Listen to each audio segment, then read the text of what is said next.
My husband was a deputy sheriff for Tippah County, Mississippi. We met December the 4th, 1983, in Fort Bragg. We got married March the 11th, 1985.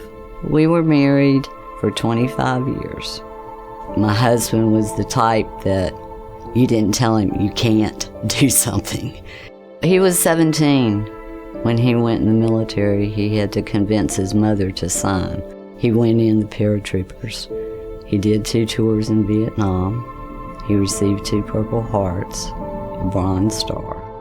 I didn't realize he had an interest in police work until we moved here in May of 2000.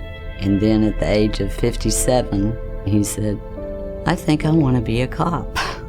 So I said, "All right, go for it." He graduated in the top 5 of his class, not only in the academic part, but also in the physical part.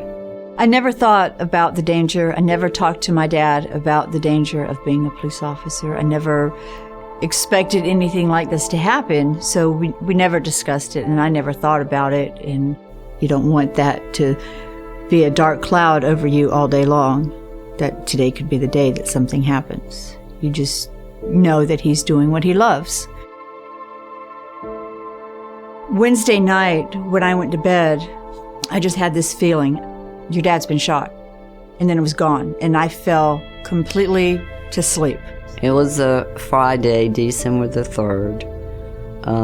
I was still sleeping. My alarm went off at 6 o'clock, and my son and daughter-in-law were at the door. And he said, "Mom, Dad's been shot." He didn't say he'd been killed, but I knew. I looked at the phone, and I saw Adam's phone number, and I just knew. Without turning on the phone, without talking to him, I just knew. So I answered my phone, and he told me, "Dad's been shot. He didn't make it." He was shot once, right here. That's the one that killed him right to the heart. And then he was shot down under here that severed his spinal cord. It was the worst day of my life. I never, ever thought that my dad would die. You know, I never thought about that. I thought my dad would always be around.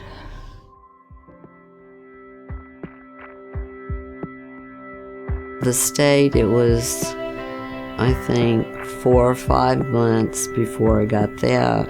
And then there was also a federal that I have just recently gotten. PBF was very fast in their funds that they gave to me that helped me through the most difficult time when you're not thinking. You're in a complete fog.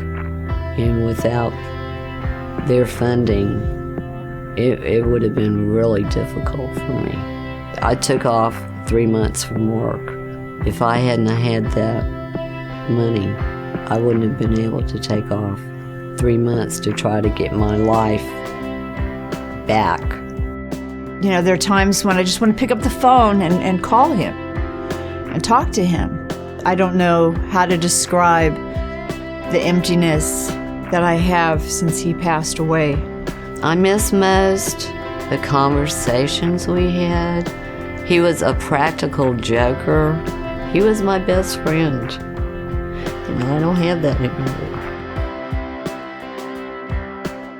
I wish he knew my husband because he was a fun-loving guy.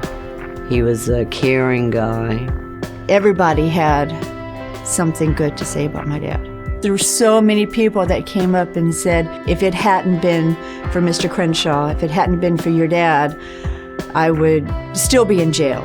I would not have gone back to school. I would not have turned my life around. Dewayne became a police officer because he had served his country since he was 17 years old, and he didn't want to stop serving. That's just the type of person he was. He was one of a kind. One of a kind.